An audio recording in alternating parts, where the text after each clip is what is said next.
Recording in progress. So this is not a webinar format, so what I will ask people to do is to turn their microphones off for now. And then when if you have a question and we call on you, we'll ask you to turn your microphone on, and that will enable you to communicate with everyone who's here at the meeting. You're welcome to keep your videos on or off, whatever suits your particular needs. But I wanted to thank everyone for taking time out of their day to attend today's meeting. And more importantly, I want to thank each and every one of you for your ongoing efforts on behalf of our students and on behalf of the college. So, I want you to know that I'm very aware of how hard you are all working and the strain that many of us are under. I hope that you're able to at least have been able to settle in after the brief catching of your breath for the all too brief wellness break. I hope you were able to disengage for a little bit of time during those 2 days and to do something for yourselves.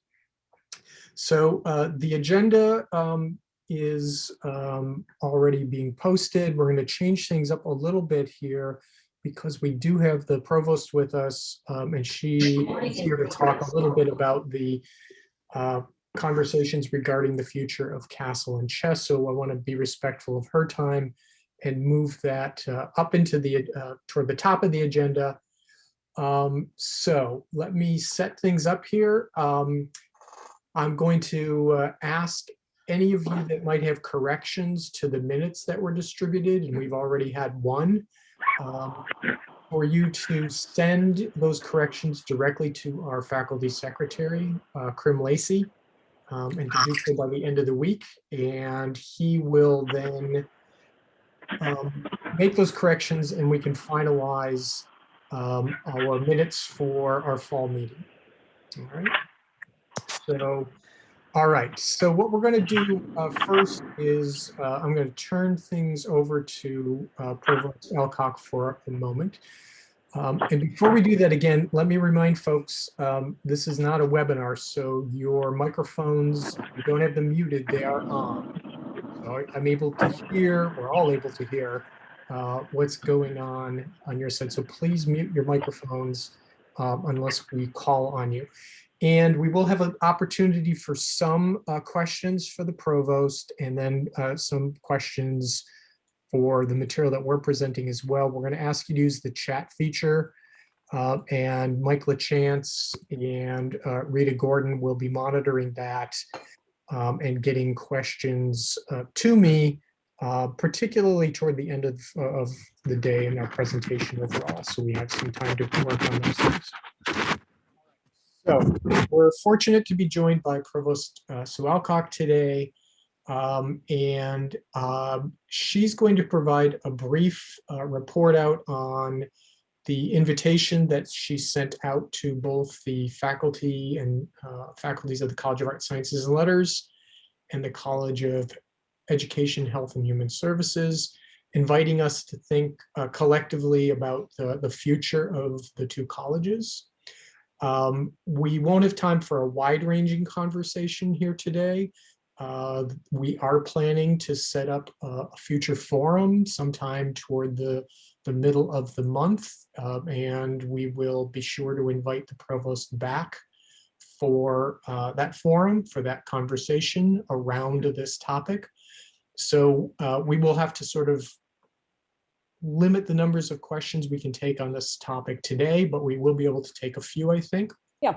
So what I've asked the provost to do is just simply come and talk to you about the recent email that she sent, and what her thinking is regarding this important conversation. So likewise, if you have other questions that you don't get a chance to ask and you feel an imperative to ask before the forum, you can send those my way and I'll be happy to put them in a digest form and send them to her and pass along responses as well. So for now, let's give a listen to Provost Alcock. Great. Thank you, Marty, and hi, folks. I thank you for inviting me to your meeting. And yes, it was. It seems like yesterday, but it was in late January that I sent out a message to all the faculty and the staff in CASL and Chess. It was called the Call for CASL and Chess Conversations. And I apologize it's taken me so long to get back to, well, to both colleges, but particularly to CASL, you know, to get back to you on this and see what you're thinking, what you're feeling, what you're hearing. As you all know, there is a lot going on with strategic, you know, on the university level, strategic planning. I don't know how many of you were just at the budget conversation, diversity, equity, inclusion, care and equity. There's just a lot of, yeah, I think very exciting initiatives, but certainly, you know, it's a time of thinking things through, thinking about doing things differently, thinking about potential positive change. You know, all that's one reason why it took me so long to get back to you. But I do think that this conversation is an extremely important one for the, you know, for the university at large. I mean, for the health of the university at large, and not just for the two units involved. I do want to just put a couple, you know, just in, you know, preconceptions or misconceptions to rest. If you go back and look at my email, you know, I said that, you know, there was nothing predetermined, and I reiterate that, and I mean it. There's no, the chancellor doesn't have a game plan. I don't have a game plan in mind. The idea is to see what, you know, I think for something like this, it has to be organic, it has to be authentic, it has to sort of bubble up from faculty conversations. What really would work, what wouldn't work. It's not, you know, where's the interest? If there's not interest, if there's not champions, you know, this it's you know, it'd be you know, not worth everyone's time. Nor is this budget driven. This isn't about, you know, an automatic merger to save money or anything like that. I am completely driven by, you know, pedagogical concerns, intellectual concerns, scholarly concerns, social justice concerns. You know, how can the two units work together more productively? I know many productive relationships exist, but more could exist.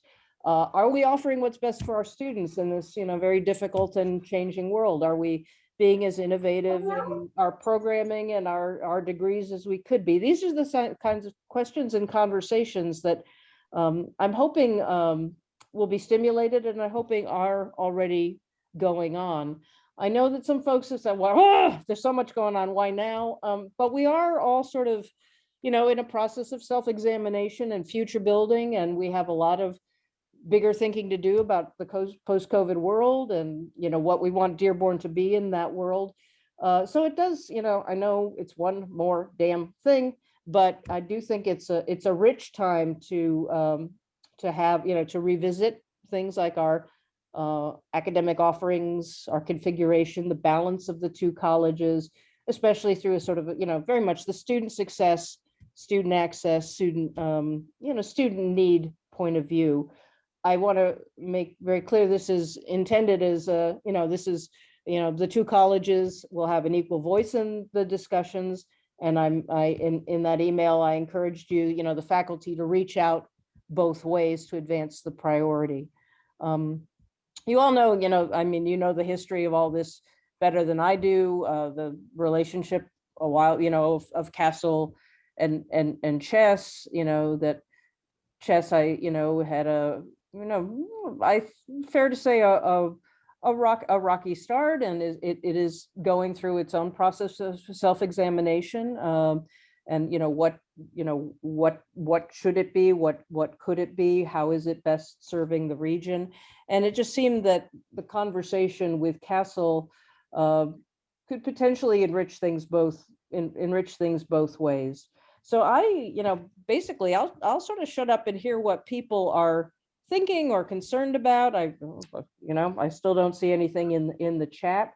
I'm very grateful to Marty for setting up a forum, because I want to make sure there's alignment between the two colleges on where things are. I think Chess started these conversations earlier because, well, because they're a unit that was, well, for one thing, their dean is currently slated to step down at the end of the academic year. That prompted some self-considerations, as does the size of the college and the balance of the college. And that's sort of what led to this, should we have a wider conversation?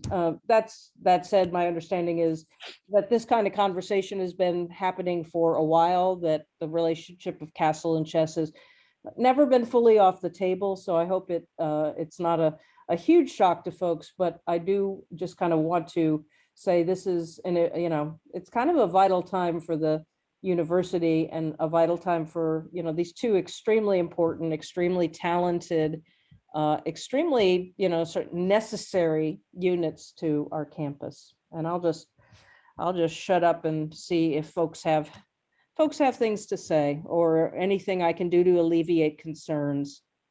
So yes, so while people are thinking of their questions, and if you have a question and you simply want to put in chat, I have a question, that would be fine. Let me reiterate some of the things that the provost just said. So we'll be setting up a forum to have some of these conversations and to think about a process to move forward. The provost has graciously agreed to attend, so we'll work around her schedule.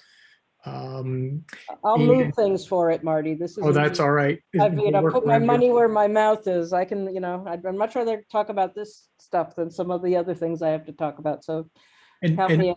And I completely recognize how busy you all are, and the fact that I've asked the college to be engaged in some broad conversation around practice-based learning and a new identity for the college. But I think Provost's point about this being a long ongoing conversation about the connections between the two colleges, about the university did not invest when Chess was formed out of the School of Education, and when other units were added to it. The College of Art Sciences and Letters, frankly, invested more than the university, than the campus did in the new college. And so, I think I appreciate Provost and the Chancellor wanting to look at this with fresh eyes and to figure out how we can make whatever we do as successful as possible. And, thinking about what resources and reallocation of resources might be necessary to make this really a go, rather than simply using the build it and they will come model that we relied upon in the past. So, oh, people are right. Okay. Do you want to moderate the sure. So there's a question here: is there discussion or consideration of folding Chess into CASL? That's what do you folks think? I mean, that's part of why, and I know that sounds like I'm passing the buck back to you, because I think if I said, well, I think we should fold it back into CASL, then you'll think that's the idea I have. Do you think that's a good idea from the point of view of the College of Art Sciences and Letters? And, and Chess will think, think on its own side. I mean, I think that should be part of the conversation. I mean, Chess was born out of CASL. Some may feel that CASL, Chess should go back into CASL. I think there's other permutations of that. I also see Don's asking if there's no preconceived idea. What's the goal of the discussion? Well, I guess I'd like to hear the faculty's opinions before, we and I know this is it's going to take time to move this forward. It's not going to, it's not going to be a shotgun weddings. This will have to be a deliberative process. There will have to be give and take, and multiple voices represented. So, if the college isn't interested in having the conversation, you can inform Marty and let me know. I hope that's not the case, but And so Pam Pennick's asking the question, what is the problem that needs to be solved? mhm. And well, I'll let you answer that. I have my own thoughts on this, but and that's because I played a role in the creation of chess when I was in the provost's office. In my view, the primary problem has been a lack of investment. I think the idea, the concept behind the College of Education, Health and Human Services was a sound one, but there really was no investment made. And so we now have a college that is comparable in size to, and smaller in size, frankly, than many departments within the College of Arts, Sciences, and Letters.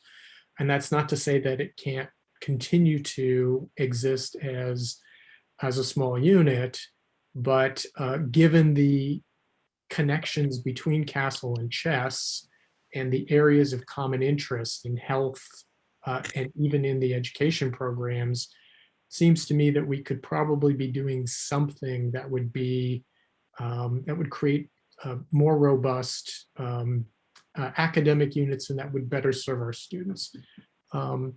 That's my view, but anyway, I'm sure may have a different view, Sue. No, I think I mean it is, there is the scalar issue, which does put considerable pressure on chess from the, Of course. dear me, did I say something completely No. completely ridiculous? Yeah, just from that point of view, I think there are, and I know there are already, research and teaching affiliations across the two colleges, but I'm not sure they go back and forth when you consider, the scope of programming in CASL and, and the scope of programming in chess, that, there couldn't be different ways to put the pieces together. I think, are we offering the most innovative range of programs for, students today? Are we making it as easy for them to get the, the full education they need? If your answer to me is yes, we are, I'll listen, but I'm not so sure. I think we all, I think refresh is never a bad thing, and these are, we're all colleagues together within the university, and I think at this point, I just want to see if people talk and see what relationships would make sense and which relationships, would make us stronger. I mean, I think from the chess point of view, it's probably a little more transparent what their reasons are, but I think CASL could do a little soul searching as well. Let's see. So Caitlin's asking, could CASL merge with part of chess, such as education, or is it all or nothing?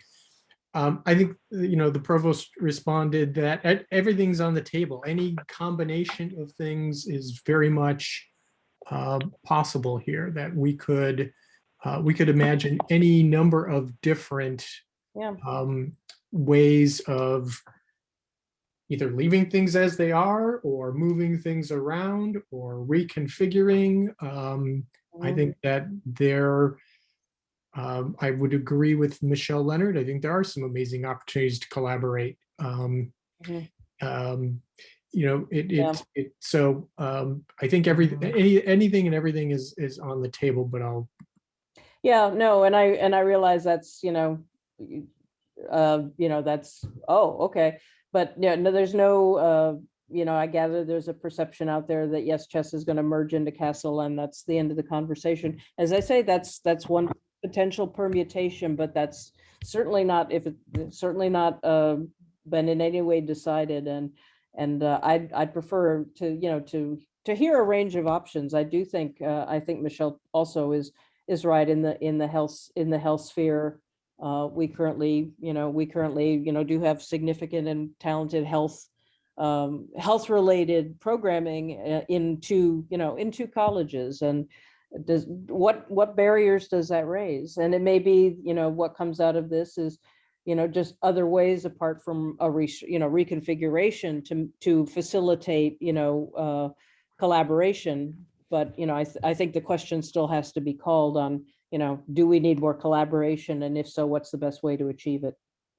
And Pam Todorov, I think makes a fair point. And I think that while this conversation is at the moment sort of focusing on CASL and chess because we have the closest working relationships, that there have been broader conversations relative to other sorts of reconfigurations or collaborations that might be possible across the entire university. So yeah, I know Ghassan Cridley over in engineering is very interested in weaving more, humanistic, writ large,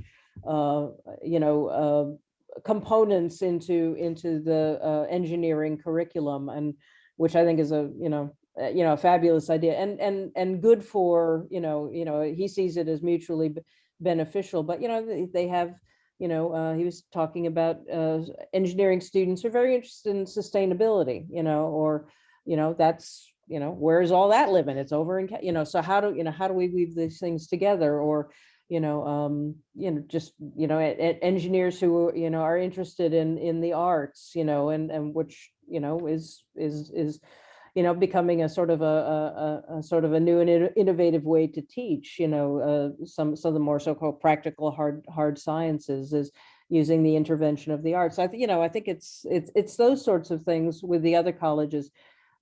Business, I'm not sure what business CASL does with business, but we have our actuarial mathematics program. Yeah, that's right.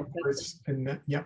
That's very cool. So Pam, I do agree with you, and that too is on the radar, but I figured, sufficient unto the day is, more than the problems thereof. And yeah, Shelley, I had heard from education about the meetings with English. Are you still going to call it English? I thought you were thinking of calling it storytelling. That's great. So yes, we've got some questions around a direct competition between chess and chess programs and those that exist in the College of Arts, Sciences and Letters, primarily in the health area, but also there's been some bleed over in areas like psychology and obviously social work.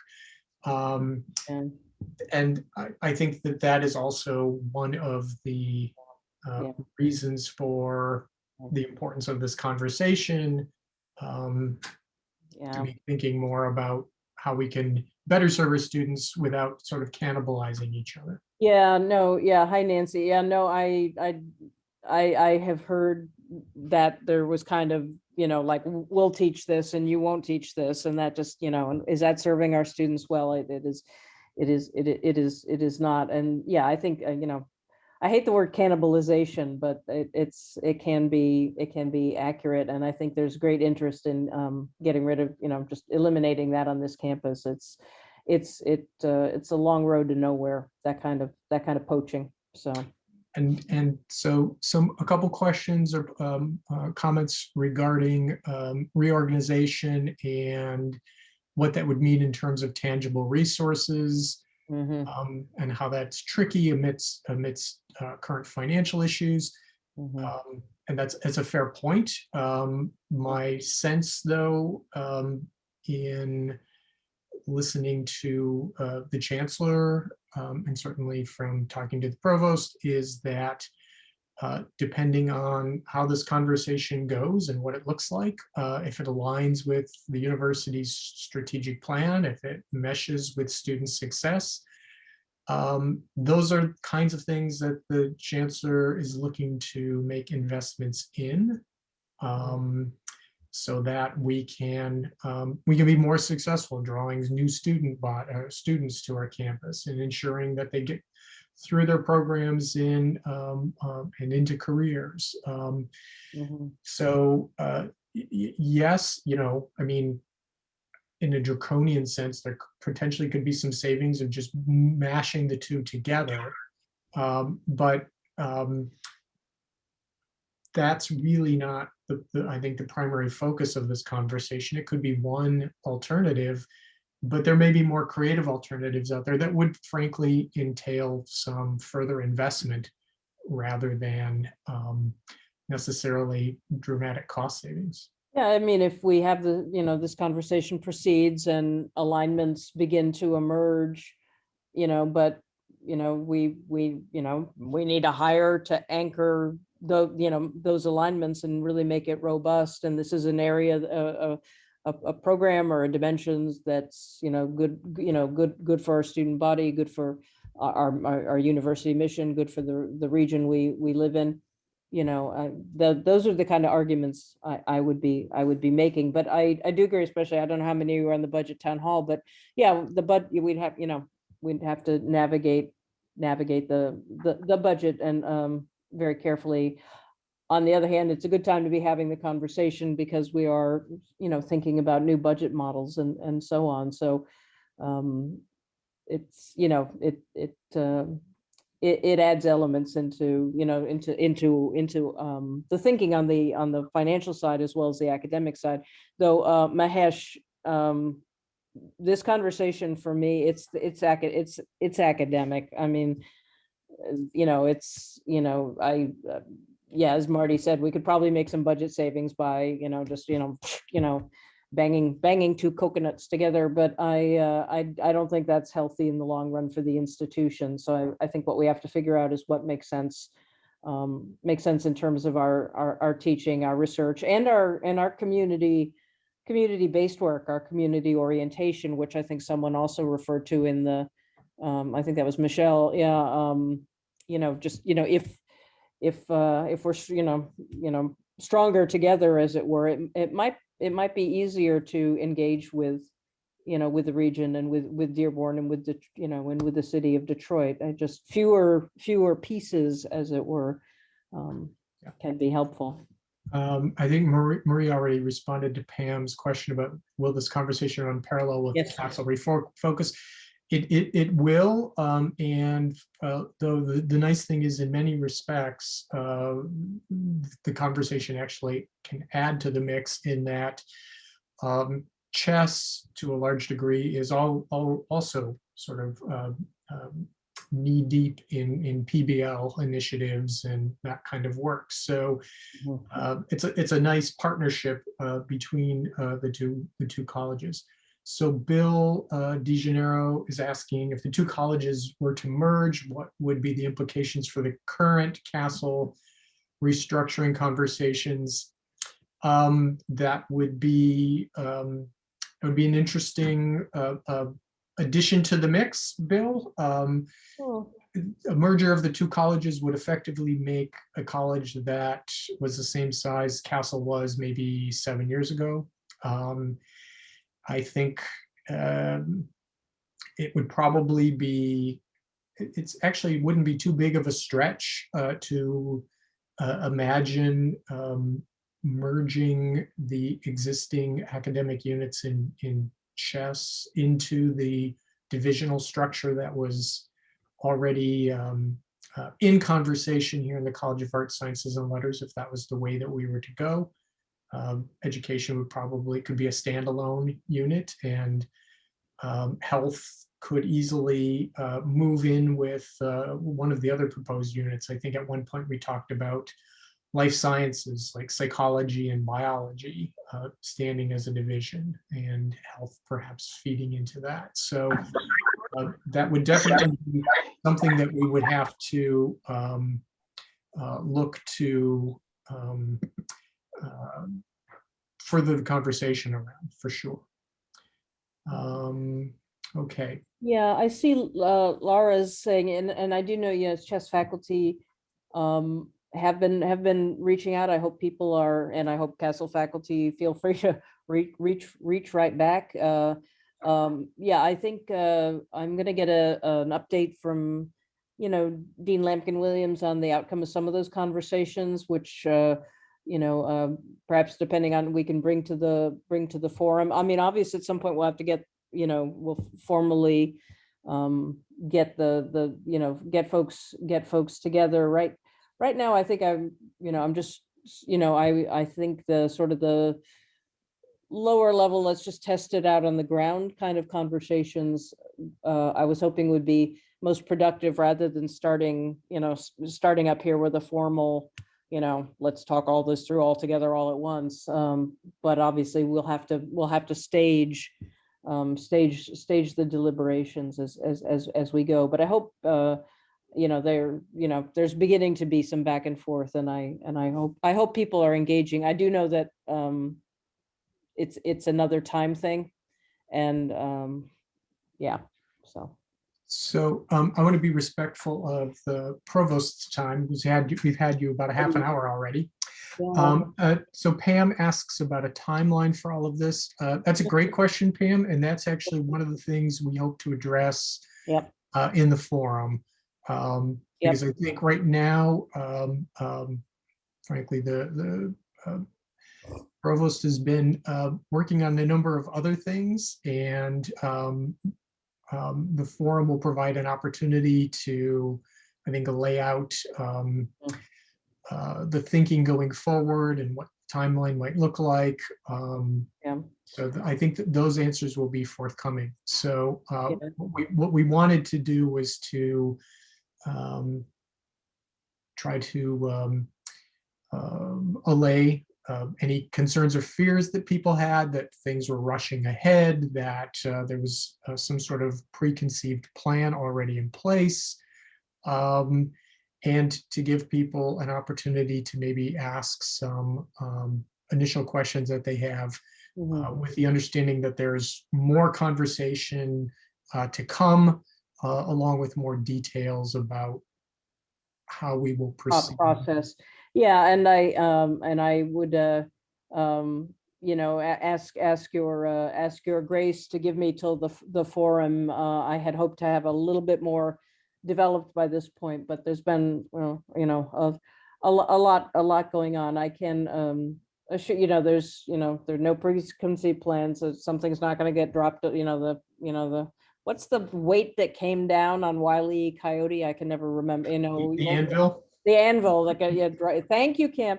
Yeah, the anvil that will get dropped. I mean, this isn't going to work unless there's some sort of collective interest and enthusiasm, and that's what I'm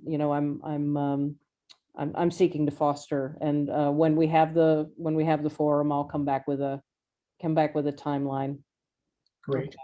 Yeah, Shelley. Okay, okay, that's it. That's helpful. I don't want to be too directive on this, because I have some ideas on what might work out, but I'm really only still been here about a year, and so I think it'd be presumptuous to sort of say I think you should do actually this, and this, without allowing you to write haikus. Okay. We have enough campus haikus. Yeah, maybe.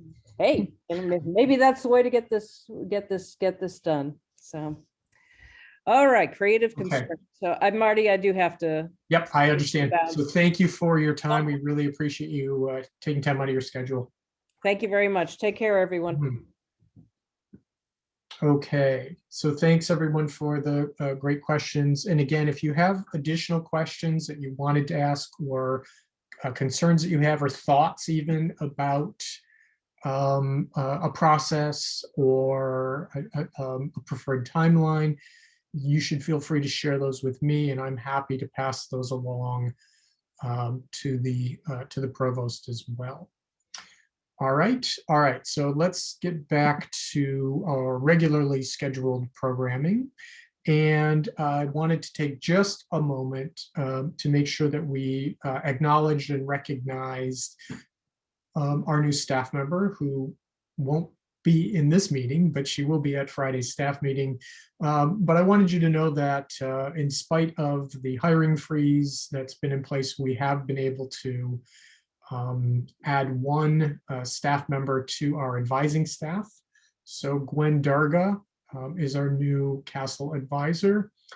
She's not entirely new to our students and or to some of us in that she's been working with our students in the START office, but she joined the CASL advising office full-time when we moved the advising of transfer students who are interested in the College of Arts, Sciences, and Letters from START directly into CASL advising. So if you have an opportunity, please reach out and welcome Gwen to the College of Arts, Sciences, and Letters. All right, so let's move on with the update section of the agenda. So as you all well know, the college is very much ensconced in a conversation around a rebranding or thinking about possible ways of creating a new identity. Among the things that we've been exploring, and the one that seems to have grabbed a lot of attention was what I've called practice-based learning, more frequently referred to as problem-based learning or project-based learning. The college has assembled a task force led by Marie Wong, and Marie is doing a fabulous job of communicating what the task force is up to with all of you. I wanted to thank Marie and the other members of the task force. Make sure I get them all here. So Anna Mueller from Social Sciences, Simona Morencian from the Natural Sciences Department, Daniel Davis from LCC, Michael Dowkowski from Mathematics and Statistics, Natalia Chop from Social Sciences, Antonios Cumpios is also a member, Francia Martinez Valencia, I think, and that's all of the members. So they've been working away. I've popped into their first meeting. The conversations were very rich, and they're doing a lot of really interesting and exciting work.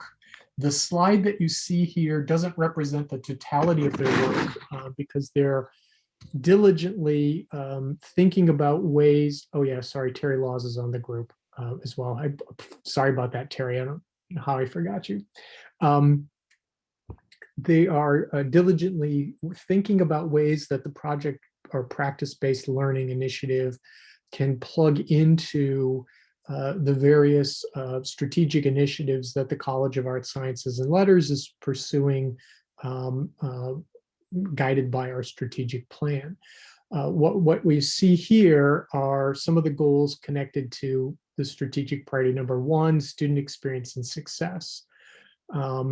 And in particular, this initiative and the PBL goals are designed to serve students with various needs and backgrounds. It is, a lot of the thinking here is trying to imagine ways that we can prepare students better for a future that's unpredictable and uncertain, and facilitating the application and evaluation, creation of knowledge, and helping them to be able to talk about not just the theory, but how they are able to apply what they've learned in real life settings. And then thinking about ways that we can link academic learning with student professional goals and career goals. We are all, keenly aware of how liberal arts, humanities, science education tracks nicely into career paths, sometimes not necessarily linearly, but we can all think about how that works. Our students sometimes need a bit more help, and certainly a lot of their parents do. When I go to recruiting events, I get a lot of skepticism from those parents whose children are really interested in studying English or economic, I mean, not so much economics, English, history, a foreign language, things of that sort. So I think the practice-based learning helps us to make a case for sort of the hard skills and the ability that these students are going to have moving out into the real world to talk about what they've learned and how they apply it to real life problems. So the approach here is pretty simple. This task force is looking at several potential PBL structures to organize existing efforts within the college, and there are many of those, and to promote growth in the area of practice-based learning.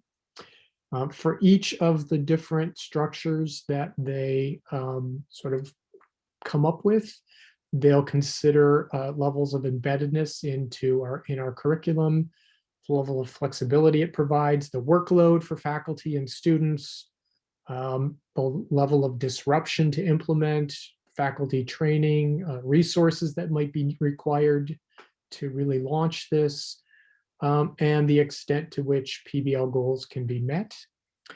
Again, I think lots of really good thinking here, and Marie's commenting because she cannot help but be excited about the work, and she's doing a great job.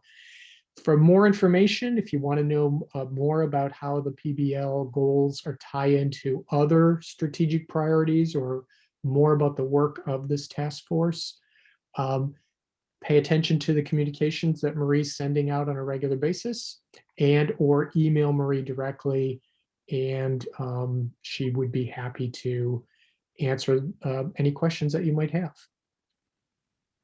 Okay, so thank you, Marie, and thanks for your comments. That offers a nice segue into our next update, which is about the CASL strategic plan.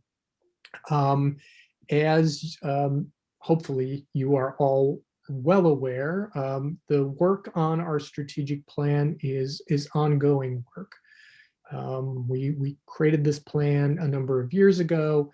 It wasn't intended to be an artifact that we set up on a shelf and just looked at from time to time. It's a living, breathing document that is evolving and changing over time. The current pandemic has forced us to change and reprioritize a number of things.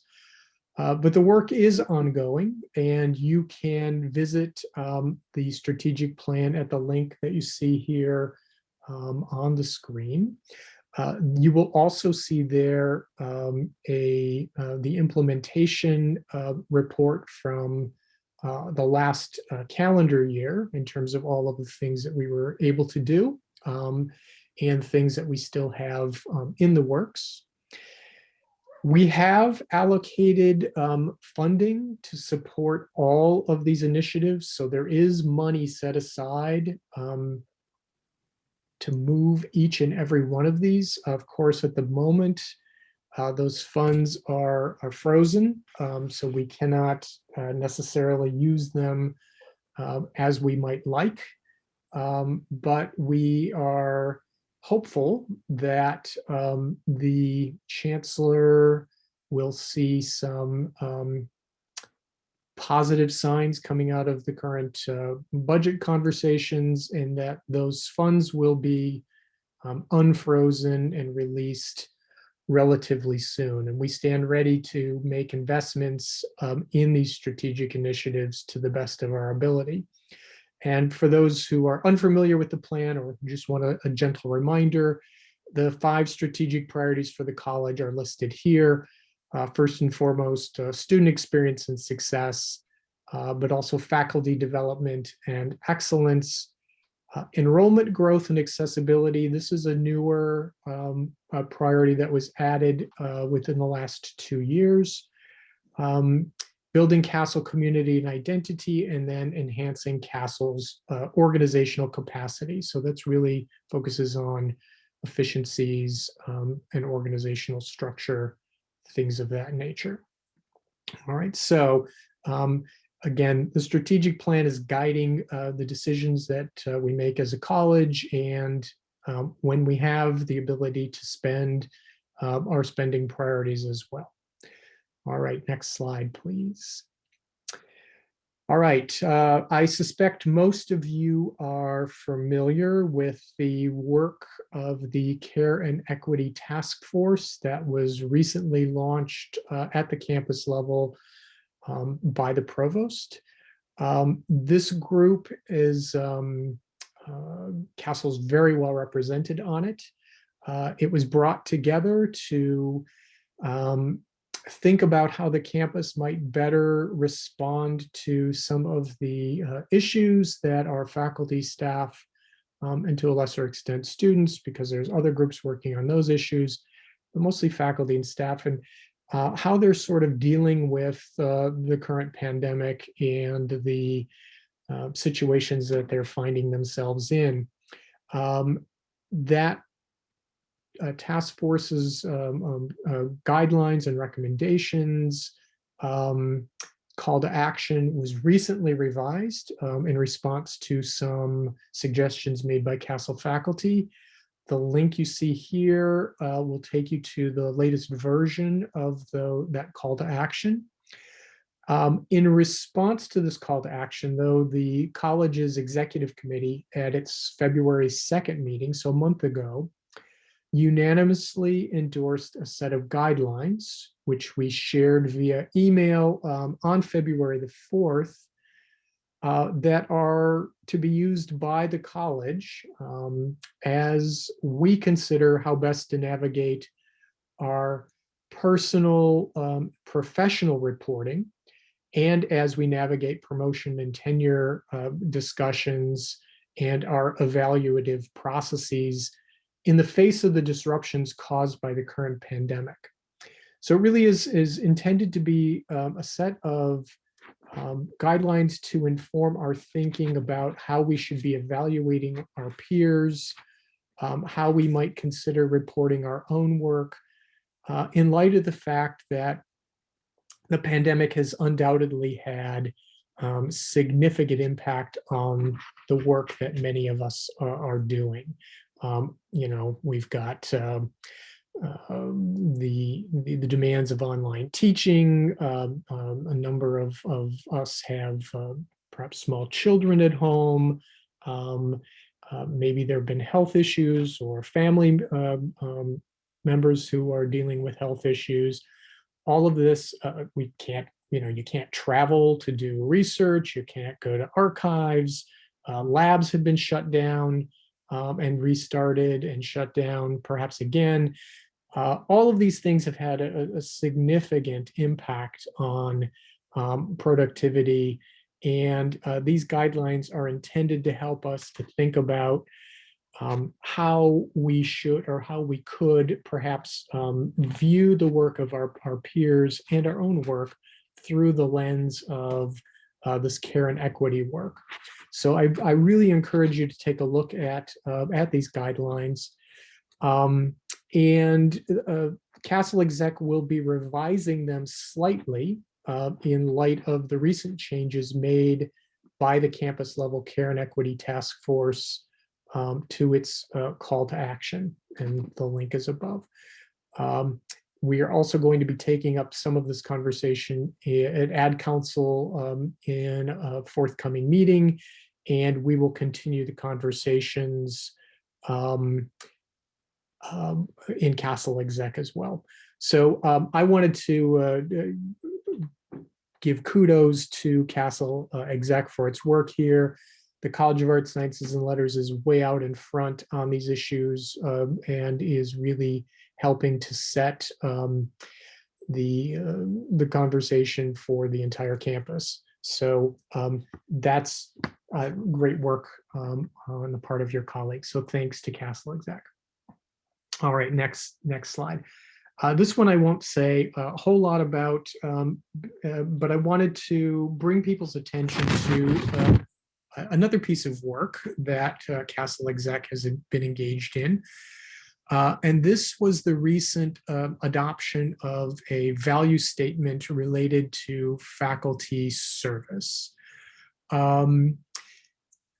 This conversation really began in earnest a couple of years ago when another task force created by CASL exec really looked hard at the issue of faculty service here within the College of Arts, Sciences, and Letters. And in particular, they had an eye toward looking for ways to better acknowledge and reward service, thinking about how to make service more equitably distributed across the board, things of that nature. So CASL exec adopted this mission or value statement of faculty service. I think it's very well done. It speaks to the college's commitment to service, but also to our commitment to looking for ways to better recognize and to make service distributions more equal across the board. So I just wanted to remind folks of this work as well. Okay. Before we go into, you can just go back one, actually, Gabrielle. Okay. Two other quick reminders here. Mike LaChance's term as Associate Dean ends on June the 30th.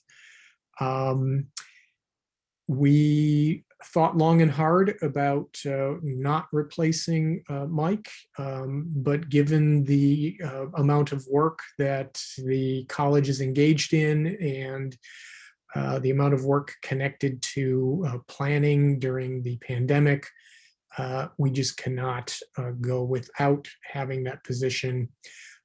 So we are accepting applications for the position up through the end of the month. I've had a number of people reach out to me with emails sort of inquiring about the position or asking questions. If you have any, I'd be happy to speak to you, communicate with you as well. And I just wanted to encourage those of you who might be interested to consider submitting an application. You have until the end of the month to do so. And then a final reminder, we, as usual, have a number of committee assignments that the terms of service are coming to an end. And so you may be seeing within your department or coming out from the college some requests for folks to consider volunteering or allowing themselves to be nominated for various committee positions. So I just wanted to put that out there to give you an opportunity to be thinking about whether you might be able to help out in any way, shape, or form. You'll see more information on this coming forward. All right, before we turn to fall scheduling, though, we're going to have a brief presentation by Patty Martin and Liz Clark. And they're going to talk to you about some recent changes, modifications in the way the college has been approaching co-ops and internships. As you may or may not know, we've created an office. When we get back to campus, it's on the third floor of the CASL building. And this office is designed to help to coordinate the varied activities of our many internship and co-op programs, not to take them over, but to provide support and coordination. So Liz and Patty, if you're ready to go. Absolutely. Thank you so much, Marty, for having us and for everyone for taking the time to listen to us today. I hope you're all staying well, staying safe. I miss seeing a lot of these faces that I know well. For those of you that don't know me, I am Liz Clark. I've worked for the past several years in the Humanities and the History office. And as of about a year ago now, I am in the CASL Internship Center with Patty Martin, guided by Mike LaChance. And our main goal is to increase internships across the college, because we know what a great experience that can be for many students. And we kind of want to share some things we've been working on. It's been really exciting. I hope I can share my screen. Okay, great. And Maybe Gabriella, you might need to stop sharing yours for the moment. yeah, okay. Thank you. Oh, let's see. Sorry about this. There it is. Okay, I lost my full screen for a second. That's okay. Okay, here we go. Here's our new website that we've worked on. And we're hoping this can be a landing page for any student interested in an internship, even if they're unknown, they're not sure what they want to do. And it's got many options and available information here. So I'm going to kick this over to Patty, and she can start talking about some of the things we've been working on, including our communication strategy. Hi, everybody. We have developed a communication strategy with the goal in mind to make it easier for students to find internships and to drive up the numbers of internships. And this, of course, supports the strategic plan piece of student experience and success. And as you all know, internships are a high impact educational practice. So we know that the more we can have students graduating with an internship under their belt, the better that is for retention as well as their success after graduation. But we also know that students don't take advantage of internships to the extent that they can. We have opportunities, we have more capacity for internships.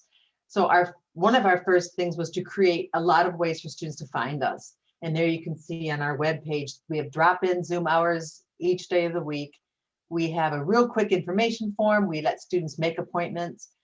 And we are publicizing these through CASL advisors and some other non-CASL tools to get the word out and have more students coming to the internship center. None of these things interrupt the pathways already established by CASL's current internship programs. This is more, this is, we hope, value added to how CASL will get students' attention and in the end, well, in the short term, have more interns because of that. This communication strategy is working pretty well. The drop-in hours aren't being used very much, but I guess that's kind of normal. I've been hearing from other offices too. We've only had maybe 5 or 6 students coming in to our drop-in. Some students are still just finding us by email, being referred to us, to Liz or myself from the other outreach that we do. The making an appointment is starting to pick up a little. And I think that's because when students get to this page, they see the simplicity of click, make an appointment. About 50 students have contacted us to just get information. And that's 50 more than already exist in the pathways to the political internship program, public policy law, public policy, politics and law, the psychology program, humanities and history program, and environmental studies, economics, urban regional studies, and criminal justice. So these 50 students, I think, is really telling, because about 35 of them we just passed through to the faculty who were running the internship program that made sense for them. So that, again, is more people than perhaps would have found it on their own. But this is even, I think, even more interesting. Half of them were seniors. So they didn't find it already. They hadn't already made a connection. They didn't come to us if they already knew there was another way to go. And another third were juniors. Now, our goal would be that we find the freshmen and sophomores coming to us as maybe a pre-internship piece, and that's one way we could drive up internship numbers. But that's just a little bit of data, I hope, that helps you see where our energy is going. We hope to increase student awareness through our marketing. The internship programs are already doing their own marketing. We're not interrupting those flows, that whatever is working for them continues. But we also are pushing out some marketing. We developed a really cool market motion graphic, which is 30 seconds. And it basically looks like a video, but just doesn't have humans in it. It has ideas and pictures. And then we have some videos too. We have 4 videos, the best one of which maybe is our real world concept. And if any of you are willing to put this on your Canvas page, will you email us or put it in the chat? We don't want to inundate everybody's inbox with these rather large videos. But if you say, wow, I'll put that, I know at least some faculty have told me in the past, if there was a video, I would put it up and on my Canvas page. And now we had these gorgeous things that we've made with our partners. The last thing that I want to share is that there are some ways you can stop screen sharing if you want, Liz, that we work on behalf of all of CASL now. That's one thing that's new about the Internship Center. We get to support CASL internships from an umbrella kind of way. For instance, strategic planning, creating this website, creating our communication plan, and preparing for really good data collection and later analysis. One thing that we're really close to launching is one common application for any CASL student who wants to do an internship. Just one place to go. Imagine how much easier it would be for advisors and faculty to say, oh, I know where to send you, instead of having to know the 8 different things that exist. And we're careful to not create just another new path. We're being really strategic to make sure we're keeping things streamlined. So in a way, we're a funnel, but in another way, we're an umbrella or a clearinghouse. And we also can do things that is helpful, like represent CASL and students' interests for internships on behalf of CASL, like outside with student life, with the Talent Gateway, with career services, on behalf of like a town hall or the foundations or other high impact practice partners. We're trying to take some things off of the shoulders of the internship faculty if it makes sense to have the Internship Center help out. And then Liz will tell you a few things of what's coming up next. Yes, we're really excited. We have a lot of things that we're working on. We're just really having a great time putting all this together and working together. We're definitely hoping to send some more e-blasts to students as we come across different opportunities for different majors. We're gonna actually send out pretty soon a newsletter that we've been designing for sure that we're really excited about. So we're gonna hope to keep publishing that information for every once in a while to keep students and the rest of the campus updated. And we're just working towards making that consistency across the college and what we can offer for an internship. And as Patty mentioned, we do have that common application coming out shortly. We're really excited to make sure that data is streamlined in one place. And we want to have those majors, the information for majors that don't have a program to go to absolutely, have that data for them as well. And of course, we're really excited to work with the practice-based learning models upcoming in the task force. So we've got many things on our plate. That's just a little smattering. I know there might be a time issue. If anyone has any questions or follow-ups or wants to chat with Patty and I further, you absolutely can reach out offline and we'd be happy to chat with you. Great. Thank you, Liz and Patty. Yeah, they're doing excellent work. I think that the college is poised to get a much greater return on the investment that we're making in internships, because we've got now some folks who are able to help direct students and coordinate the various activities that are going on.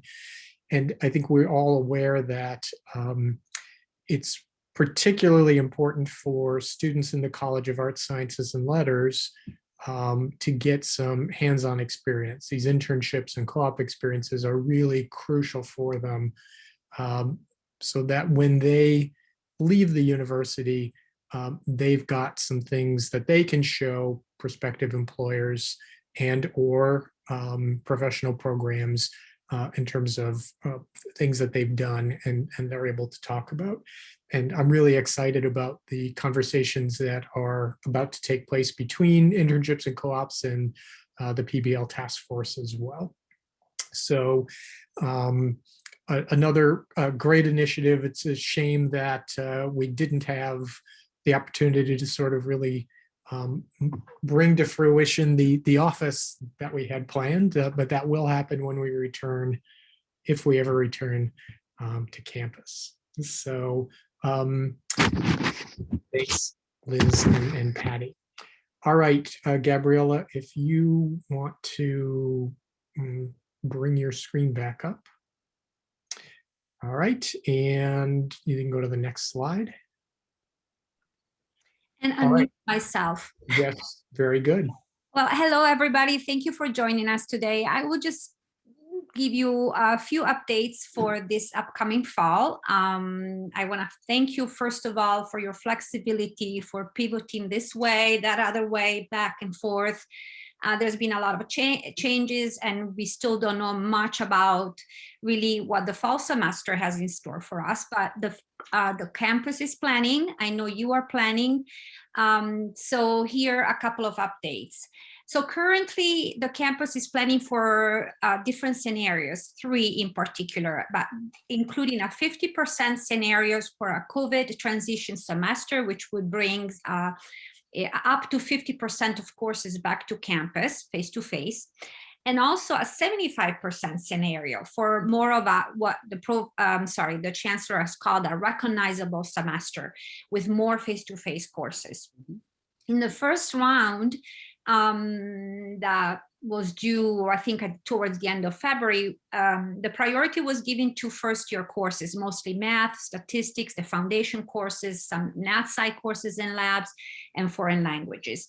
Then right now we're working with more face-to-face courses that include additional labs, capstones, internship courses, and this kind of experiences.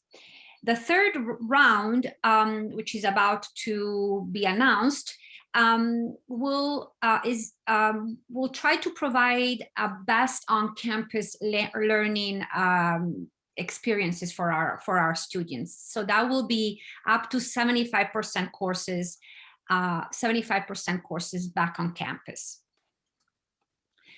So I just want to remind you for your syllabi for summer and for fall to please indicate clearly on your syllabus the delivery mode of your course. We know we've had students with many questions and some confusion. So for example, just put a line underneath the title of your course. This course will meet synchronously on Tuesday, 3:30 to 4:15 and online. And make sure that the mode delivery matches what's published on the schedule so that the student can recognize that. So in this case, it would be on reg. Or this course will meet on campus on Wednesdays, 11 a.m. to 12:15 p.m. in room blah, blah, blah, and online, right? So it's a hybrid course. Students will know that they need to go to campus that Wednesday, 11 to 12:15, and the rest of the course is conducted online. Or your fully online course, of course, this course will meet completely online and asynchronously online. The students knows that the course is online, there's no synchronous meeting, doesn't have to worry about scheduling anything on campus or online.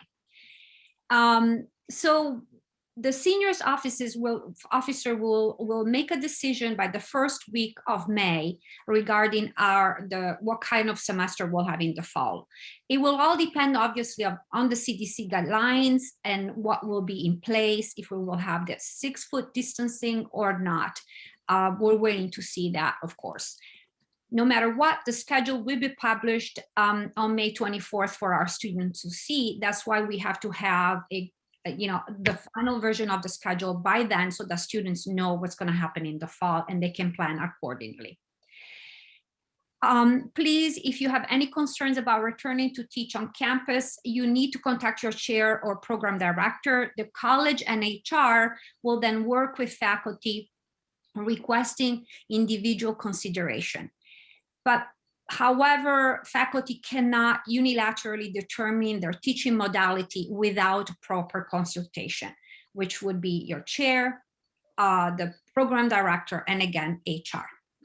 And finally, if you want to continue to teach online past the fall semester, which hopefully will be a normal semester, you need to have your course approved through the regular curriculum process. That is your discipline, department, curriculum committee, and UCDC. Thank you.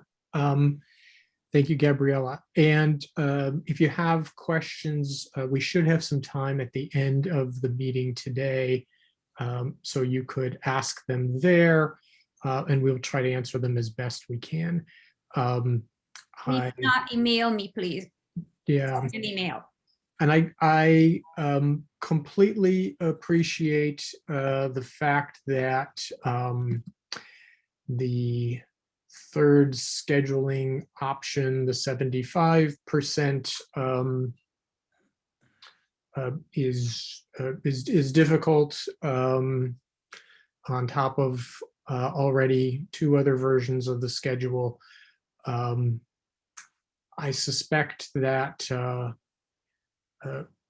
75% may actually become the new norm. We were already close to 20% of our courses being offered in a remote modality before the pandemic hit. We are well above that now. And so 75%, 70%, that may be where we're at going forward. But I'm well aware of the sort of changing nature of the requests that are being thrown our way. And all I can do is to say that I'm sorry, but we've got to, we need to put together what we're asked to put together. All right, Mike, academic integrity code update. Yeah, this is briefly, I just wanted to make you aware that the integrity of assessment over this past year has been a challenge for many of us, for our students as well, I think. They've been tempted, sorely tempted. The Senate has assembled a task force to review the academic code of conduct policy. You can see the membership here. You can see that CASL is well represented. Gabriella, if you could advance the, I just wanted to make you aware of some of the ideas that are being talked about. Whatever is formally approved will be submitted to the Senate either next week or perhaps a week and a month from now. And so the hope would be that the Senate would take this up to become effective in the fall. Some of the main things that are being discussed is shifting some of the, well, almost all of the administrative responsibility from the individual colleges to the Dean of Students. That would be Amy Finley's office. Academic integrity boards would still continue at the college level. There will be some tightening up on time intervals between when this happens and that happens and things like that. I won't go through the bullets. These slides will be made available later so you can have a look.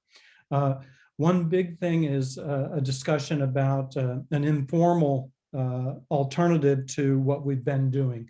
And so that what the formal outcome of these discussions will be remains to be seen, but I just wanted to make you aware that this is something that the Senate is taking up. And I don't know that you would have heard about it from your Senate representatives because unless they happen to be on this task force.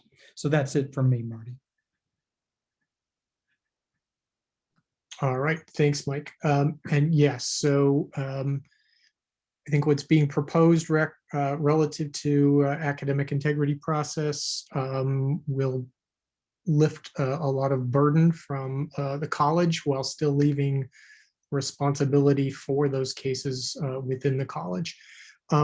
And so there are some other questions that are brewing up in the chat. So Mike and Rita, if you could keep track of those, and maybe we can come back to some of them are for Gabriella in terms of scheduling. But since she's monitoring this slides at the moment, she's kind of preoccupied. All right, CASL financials.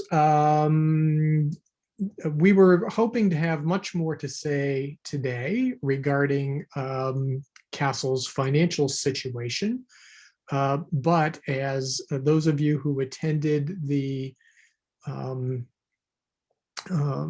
hall, the budget town hall prior to this meeting today, discovered, we do not yet have our new budget after the zero-based budget exercise, nor do we have a good sense of what the RCM model might look like going forward.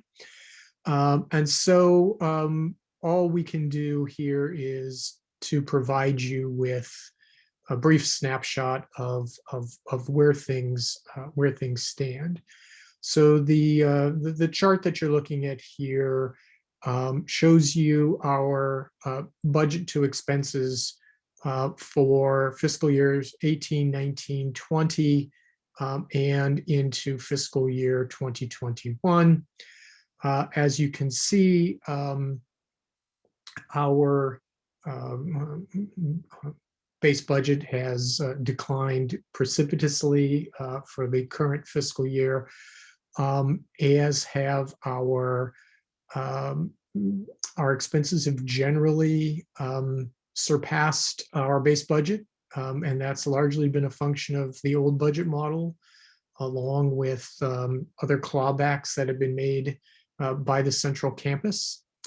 And so our carry forward balances have been continually eroding to meet those obligations.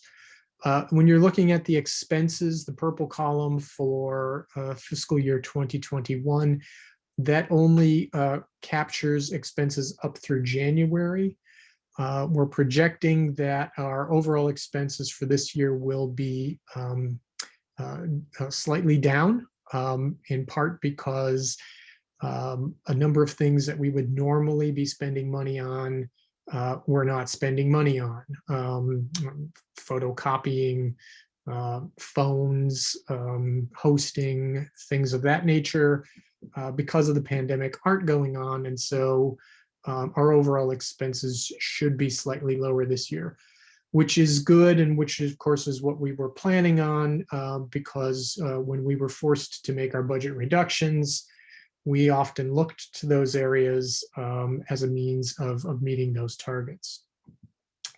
The other pie chart that you're looking at here is a representation of the overall CASL budget and what share of it is allocated toward various categories. As you can see, by far, our budget is overwhelmingly allocated toward paying faculty and staff salaries and benefits. 97% of our base budget goes to pay for those salaries and benefits. That percentage has increased prior to about a year ago, prior to the exercise that we undertook to meet the budget cuts that we were required to make. We were at 93%. So we have cut virtually anything and everything that can be cut, short of salaries and benefits, although even there, we were unfortunately forced to make a few reductions in faculty and staff appointments to meet our target. Some of these other categories, supplies, it's pretty limited this year. Scholarships remains relatively stable. In the supplies category, we often will include things like faculty travel, international travel, things of that sort. So that category normal will be a little bit larger than is represented here.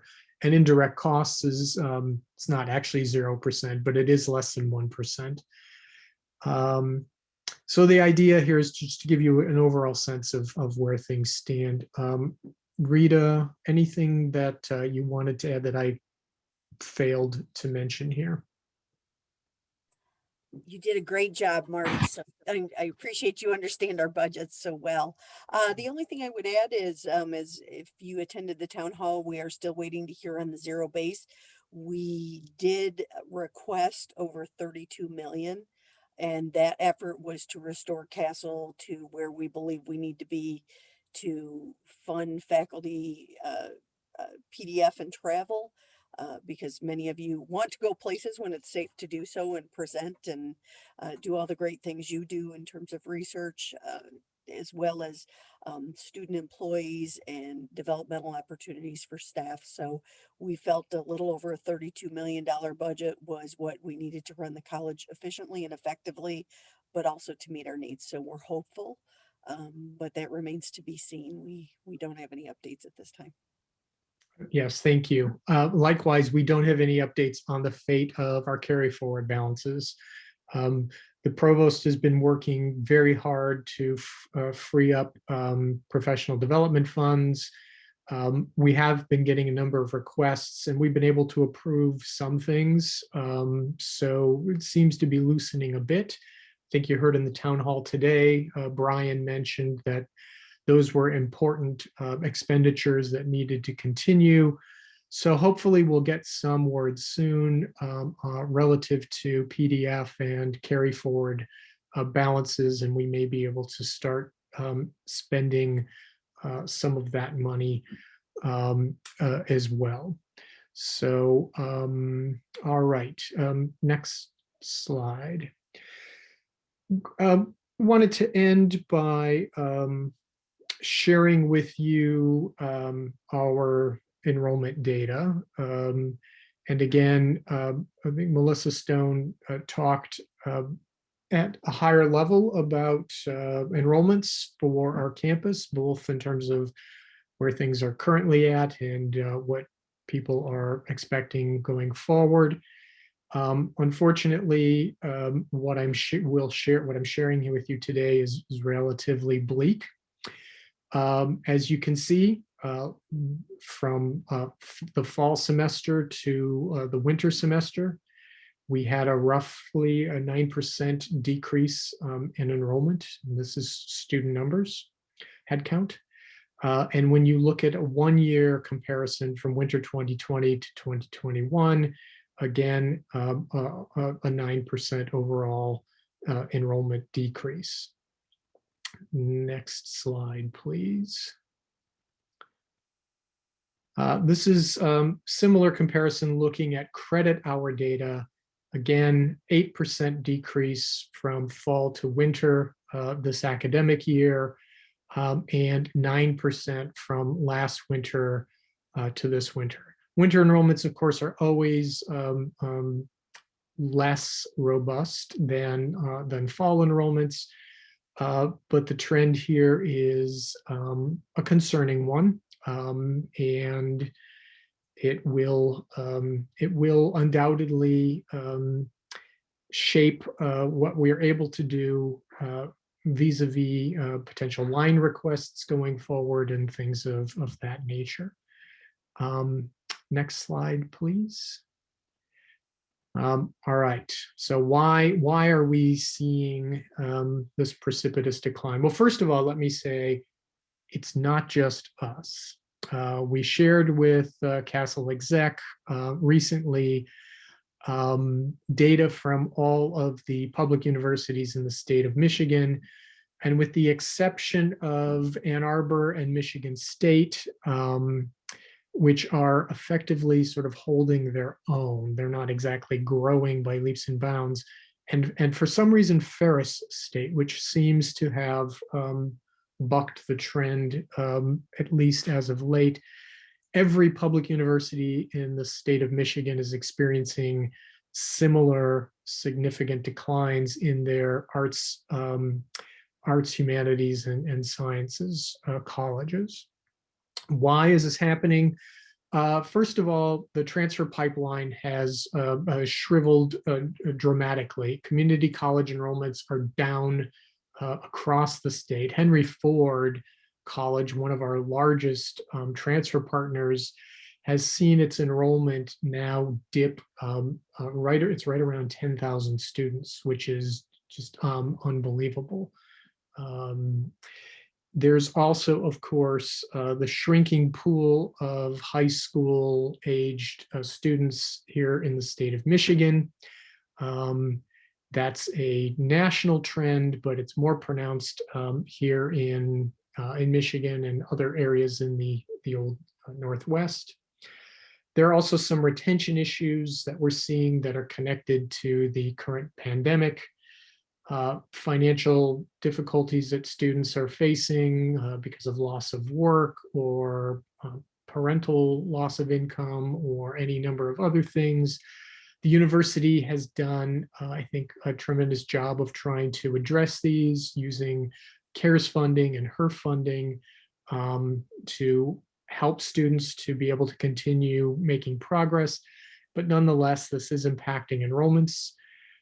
Class format, we're all aware of the fact that some students just do not like remote learning. And so they're turning away from those classes in the hopes that they'll be able to return to campus sometime in the near future.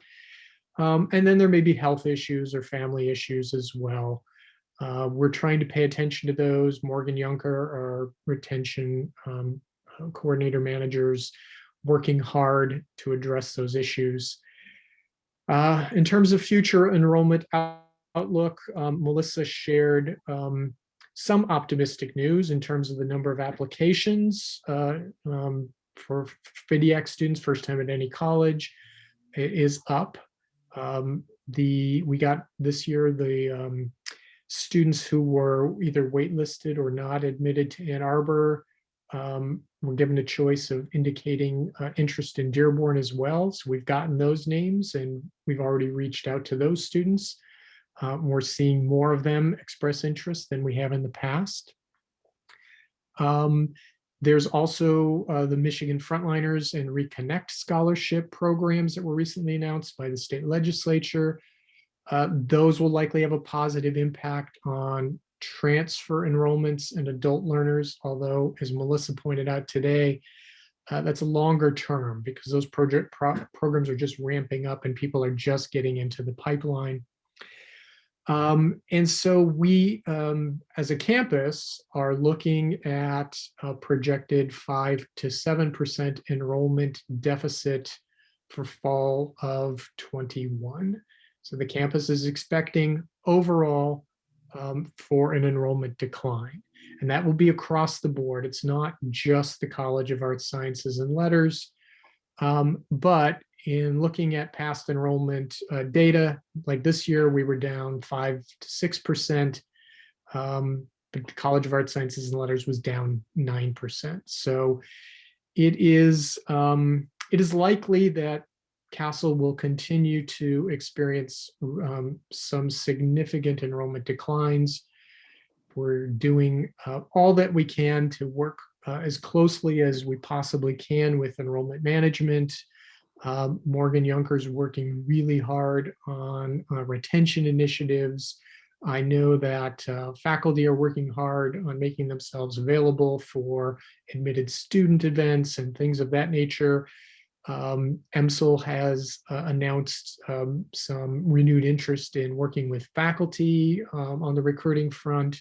So as soon as we get more information on that, we'll be happy to share it. So we are doing everything we possibly can to stem that, but nonetheless, I think we need to be realistic and to be planning ahead. And I bring all of these things to your attention not to bum you out, although it can be rather depressing, but rather to ask for, your continued assistance and aid in trying to turn this around. Right, we're all in this together. We are connected together. Our programs rely on one another. They're important to the university as a whole, and the practice-based learning initiative, again, hopefully could fuel some excitement about the college, could set us apart from what other universities are doing and what they are advertising to students. We have an outstanding educational experience to offer students, and we're doing everything that we can to make sure students are aware of it, but then to also to hold on to the students who do come here. And I think that may be it. Is that the last slide, Gabriella? Okay, so we have about a little less than a half hour, 28 minutes or so, for questions, and I'll ask Mike and or Rita to moderate questions or comments that are coming in, and I will do my best to answer them and or to pretend to answer them. No, I will do my best to answer them, and or turn things over to Gabriella, Mike, or Rita, or Marie, because I think she's still here, if they can better answer those questions. So anything in the chat, Rita or Mike, at this point? Well, according to Mike, tornadoes are our biggest worry. So it's okay. Very good. I'll take that. So I was looking through, as Mike probably was, there were some questions around vaccines that, thank you, Maureen Linker was able to offer some feedback and some resources there. I don't think you don't have any updates, probably, Marty. Do not, other than the fact that there's yet another vaccine that's been approved for distribution. Doesn't seem to be quite as effective as the others, but it's a one-dose vaccine, and it's certainly better than nothing. I don't have any updates on availability. I also I do not believe that the university is going to require vaccinations of either faculty, staff, or students. It will be strongly encouraged, but I'm not hearing anything that leads me to believe that it will be a prerequisite for return to work or return to campus.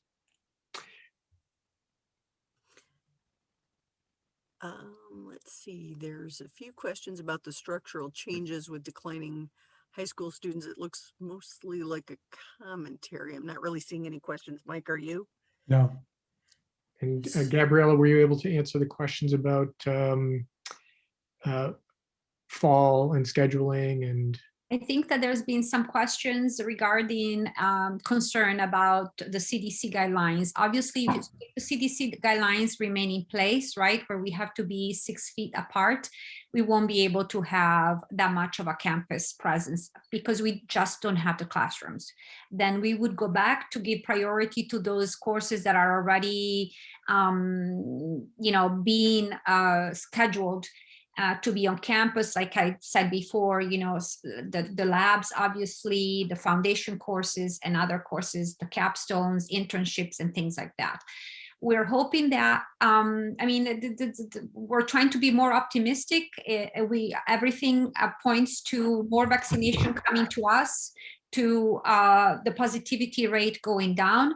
And so I think that it's kind of fair to say that we would like to plan for that scenario where we can be back up to 70-75% in the fall, because as Marty said, a lot of our students prefer that kind of face-to-face interaction with faculty. You might not need to be back Talk to your discipline rep, talk with your chairs. Obviously, you might not be back both days on campus, but maybe just a hybrid presence. So please stay tuned. I know that our leadership will let us know as soon as there's more decisions. For right now, all we can do is to plan for all of those scenarios so that we're ready to go once we know how to go. Just reposting, sorry. Somebody just reposting Jen Proctor's question from earlier from Marty and Gabriella and Mike from Jen Proctor's way running. What is the guidance for determining which 75% of classes are offered on campus? If a course is not approved for online delivery, for instance, is it obligated to meet on campus under the 75% scenario? No, and like I said, and Jen, for the fall 21, we are not requesting courses to be approved for online, to be taught online for fall 21. Moving forward, yes, we will. But that conversation is you might want to have that conversation with your other faculty in your discipline and with your chair. The college is not going to mandate anybody to be back on campus or to teach online. It will depend on you. To me, personally, I think that the best model is where we have online courses and on-campus presence courses, so that we can have a good balance of both, and that students, we have those students who might be concerned of coming back to campus, who will want to continue to learn online, but we also know already that we have students who want to be back on campus for courses. And I saw, I don't know if there's a question, kind of a question from Cam regarding investment around retention initiatives. And I could say that has certainly been in the conversation, even in the one-on-one that I had with the new Vice Chancellor for Business Affairs, Brian, who you saw a bit of today because he lost his internet connection, so he was gone for a lot of the town hall. But he talked at great length about doing some, serious thinking around credit and use of credit as a way of priming the pump and financing important initiatives on campus. So I think that the zero-based budget conversation was designed, along with strategic planning, is designed to align campus spending with some of those priorities, and retention of students and student success and raising graduation rates has been a consistent message that the chancellor has delivered. And I think, we're starting to see some, Maureen's doing great work on Experience Plus in terms of trying to provide more support services for students. Amy Finley and Dean of Students Office, again, more supports. The colleges have really been focused on spending or oriented their spending around student success initiatives. So it is a high priority for the campus, and I would imagine that spending will follow suit. Marty, there is a good question. I have been told that no one will be forced to teach on campus in the fall if they would prefer to stay online. Can you confirm that? So there's no conversation, no discussion at the moment about forcing anyone to teach on campus who doesn't feel comfortable doing so. Having said that, it is imperative that any faculty member or staff member who has concerns about returning to campus work with academic HR along with their department or program chair, so that the university is A, aware of their concerns, and then B, can figure out a proper accommodation, a proper way of working around that around those concerns. We had a few cases going into this week of faculty who simply decided that they didn't want to teach on campus after having been scheduled to do so. And it's been very disruptive for students who were told that they would be on campus. It's been very expensive because facilities needs to plan for the reopening of those spaces that students and faculty will be occupying. They need to hire folks who will monitor temperatures and the like. And so that is all, that's what we're asking. If you have those concerns, please work with the university to make them known so we can help to accommodate you. Marty, just to clarify, when you say academic HR, you mean Dearborn HR? I do, yeah. Just so people don't reach out to Ann Arbor because they'll just send you back to Dearborn. Right, So. yes, exactly. Marty, there's a question about indoor air quality in the classrooms and how that's being managed. So I wish Carol Glick were here to answer that, but I do know that she and her team have spent a lot of time looking at airflow. In fact, I've been in meetings where they have rattled off statistics in terms of airflow. They are, of course, telling us that the campus is very much aware of those issues, that they are monitoring airflow to make sure that it meets whatever requirements the university has. There have not been any classroom contact, has not been a primary point of transmission, even on the Ann Arbor campus. And we've not had any cases of classroom transmission here on the Dearborn campus. We've had individuals who have been diagnosed as positive with COVID, but the university has taken quick action to make sure that those folks do not come into contact with anyone else. And so, so far, I think the university's done a really good job of keeping people safe and of keeping our facilities at a point where they are also helping to keep people safe. Marty, there is a question. Do we have that I can answer? I think, do we have backup plans as a campus in case the new variants that are on the rise become problematic and greatly threaten safety? Yes, that is why we're building the 3 scenarios. 15%, which is basically what we have right now as of March 1st and what we had in the fall for the first 2.5 months. 50% and 75%. If that were the case, Patrick, we would revert to the 15%. And if even worse, we would go all the way up to all remote instruction. So that is why we're building the 3 scenarios to be ready to pivot to whatever fall brings. Go ahead. I was going to just quickly add as well,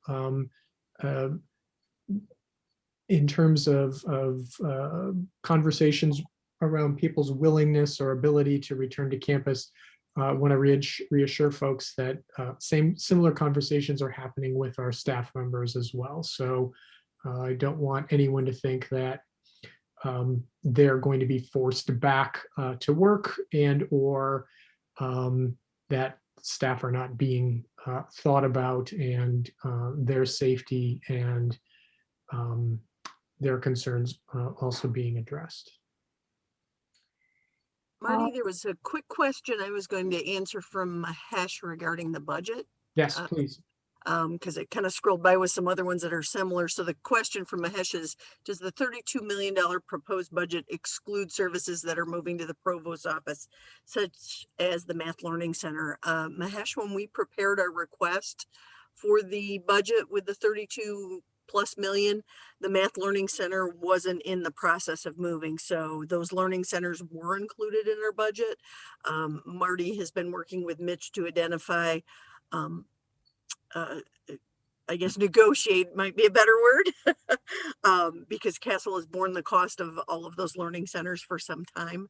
And I think the provost office has a great plan moving forward in terms of how they're going to request budget, as well as how we would reallocate any potential savings within the college for fiscal year 22. So for those of you who may not be in the know or who are wondering what Rita might be talking about, the three primary learning centers in the College of Arts, Sciences, and Letters, the Math Learning Center, the Science Learning Center, and the Writing Center, as part of sort of speaking to Cam's questions about retention, as part of student success initiatives, are going to be moving under the jurisdiction of the provost's office. They'll still have dotted line reporting responsibilities to the departments that they currently reside in, but their overall activities will be coordinated by the provost's office. And as we are negotiating, discussing those transitions to the provost's office, we are also talking about which pieces of the budget will follow those programs. Because as you undoubtedly know, the College of Arts, Sciences, and Letters has borne the entire cost of those learning centers forever. It's been a constant harangue that I've made because those learning centers support students in all of the academic units. In fact, when we looked at the statistics, we were shocked to see that the number of student users from units outside of CASL had risen even more dramatically than it had last time we checked. So in the case of at least one of those units, about half the users were coming from outside of the College of Arts, Sciences, and Letters. And so as those units transfer, we will be looking to retain some of the budget that that's currently allocated to their operations and support, simply because we've borne those costs and it's time for the rest of the campus to step up and to contribute. So Mahesh, yes, they were included in the 32 million. We hope to at least hold on to a portion of those funds that we can then reallocate toward other student success initiatives, or perhaps toward maybe faculty lines or staff positions that need to be filled. Marty, there were a couple more questions just to clarify. Students who aren't comfortable coming back to face-to-face in the fall, they should be directed to the Dean of Students office, correct? That would be a good pathway for them. If they reach out directly to a faculty member, we would prefer that they send them to the Dean of Students. She is likely, however, to then reach back to the faculty member in the department to try to work on some accommodations. We've had a few of these scenarios. It's generally been fairly easy to accommodate these students, with perhaps the exception of some laboratory-based courses, which have online components. But even there, the natural sciences faculty have done a miraculous job of really ensuring that even many of their lab activities are available in a remote learning environment. So we've generally been able to accommodate them. There has been one or two situations, however, where the Dean of Students has had to say to the student, this course requires an on-campus presence, and if you're uncomfortable with that, we will help you to find a suitable alternative. So yeah, that's a good path of action. And then there was another question regarding faculty. The question is, if people are not scheduled to teach online in the fall, do faculty still inform HR and chairs that they are not comfortable being on campus? That if you're to be on campus in the fall and you're not comfortable, then yes, you would talk to your chair and human resources. If you're only scheduled online and you're fine with teaching online, then Right. continue on. Exactly. Yep. That's exactly the case. Gabriella, did you want to say something? You leaned forward. Well, I just wanted to just sort of like clarify a little bit that we want to make sure that there's some courses from that discipline on campus, because we don't want a complete discipline to be online and having students who want to be on campus to take those courses on campus. That's why I go back to what I said before. It would be nice to have a conversation with colleagues and have a balance of the two, just to give students choices. We do know there are students who don't feel comfortable, but we do know now that there are more students who want to be back on campus and have more of a regular semesters. And this is why we've got this last planning. Yep. And to the point I made earlier about us all being in this together,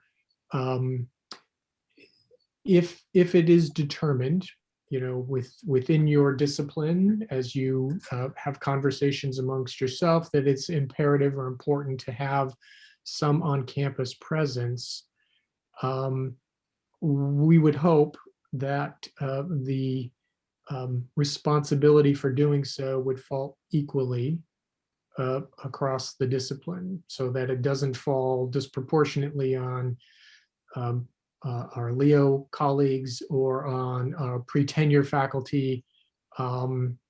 This, if it really is something that rises to that level of importance, we would hope that it would be sort of a mutual sacrifice, and that everyone would step up to do the right thing and make sure that responsibility is equally distributed across the faculty. Anything else at this point? I think we've hit pretty much everything. Okay. Just if Cam's reminder, if folks missed it, he said the Get to Almost 100 for those of you who need a deadline is September. So please contact Cam if you're involved in that initiative or have questions about it.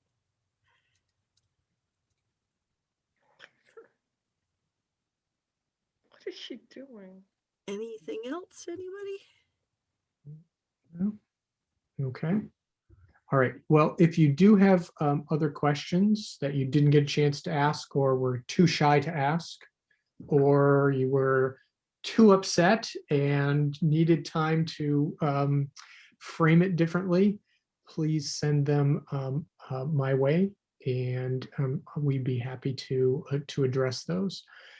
And with that, I want to thank you all for your time today. And again, because not everyone was here at the beginning of the meeting, I want to thank you all for the hard work that you are engaged in. I know that you're putting in a lot of hours, a lot of effort, and that it's draining and can be exhausting. It's great to be able to see so many of your faces today. And, if you do need something, if your circumstances change and you are finding it difficult to cope with things, I do hope that you'll reach out and we can put you in touch with the resources that are available to you to be able to help. All right. Well, good luck with the rest of your academic terms. Stay safe, stay healthy, and we'll get that forum set up, and you will hear more from us soon. Thanks all. Bye, everybody.